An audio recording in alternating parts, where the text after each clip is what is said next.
cette personne te rend complètement folle, mais toi aussi, tu le rends complètement fou. Tu me mets sous pression. En fait, il y a ce truc de un peu toujours vouloir rigoler, faire des blagues, se charrier et tout. Mais il y a un côté un peu intimidant aussi.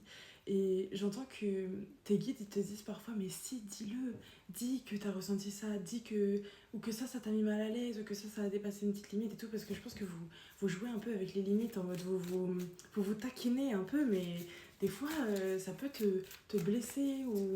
J'entends, n'aie pas peur de dire ce qui te blesse. Genre c'est ok, cette personne va peut-être t'accueillir ou accueillir ce que tu vas dire mieux que ce que tu penses ou ce à quoi tu t'attends. C'est une rencontre romantique, bien évidemment, donc je ne sais pas si vous êtes encore en étape de flirt ou si vous êtes déjà ensemble, mais il y a ce côté où cette personne t'inspire énormément et toi aussi tu inspires énormément cette personne. Oh, la carte est tombée par terre. Je fais des fantaisies sur nous, donc pas mal de fantasmes, de projections, de... Qu'est-ce qui pourrait se passer entre nous ou genre demain on va se voir et puis il y a genre je vois vraiment quelqu'un qui est occupé, donc peut-être que vous êtes très occupés tous les deux ou que cette personne est tout le temps très occupée, mais t'es toujours dans son esprit, genre cette personne pense toujours à toi et se fait un peu des petits films dans sa tête, des petites visions en mode ouais on va se voir, quand on va s'embrasser ça va être comme ça, quand on va se parler ça va être comme ça, et puis j'adore cette personne parce qu'on rigole tellement ensemble et tout. Je ne veux pas perdre le contrôle. Donc j'ai l'impression qu'il y a ce truc où cette personne elle a besoin d'être au contrôle des choses. Et parfois, le fait de taquiner un peu méchamment, mais je sais pas comment dire, c'est pas irrespectueux. Hein. On n'est pas sur des trucs où c'est vraiment presque de l'abus et de l'humiliation. Hein. On n'est pas sur ça. On est vraiment sur quelque chose, quelqu'un de taquin, mais gentil, genre. Mais à la fois, c'est une manière de garder un petit peu le contrôle.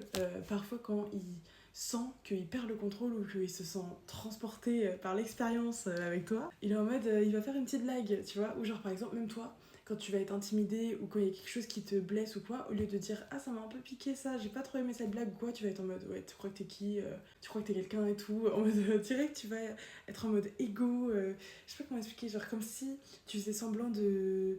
Comme si tu faisais semblant d'être en colère contre lui, mais en même temps t'es un peu en colère contre lui, genre.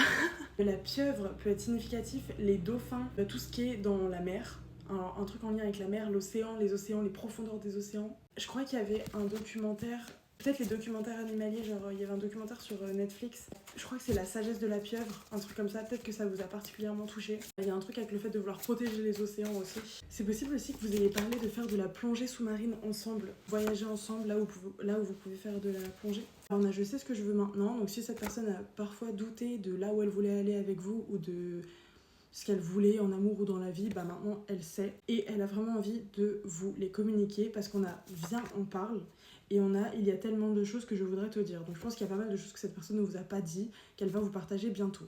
J'aime nos conversations profondes, j'ai envie de te parler encore. Les signes d'air peuvent être significatifs, la balance particulièrement peut-être. J'ai aussi le taureau et le sagittaire. Oh, je vais te prouver que je mérite une seconde chance. Ok, mais je vois pas des gens qui sont en séparation par contre. Hein. Si t'es en séparation, genre no contact, que vous vous êtes pas parlé depuis 1000 ans avec cette personne, c'est pas... Je vois vraiment pas ça. Genre pour moi, c'est...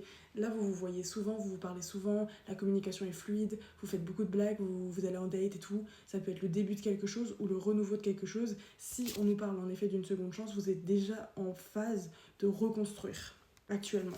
Et je suis fou de toi qui nous confirme littéralement la première phrase que j'ai dit dans ce tirage. Vous rendez cette personne complètement folle et elle aussi, elle vous rend complètement malade. Tu me rends malade.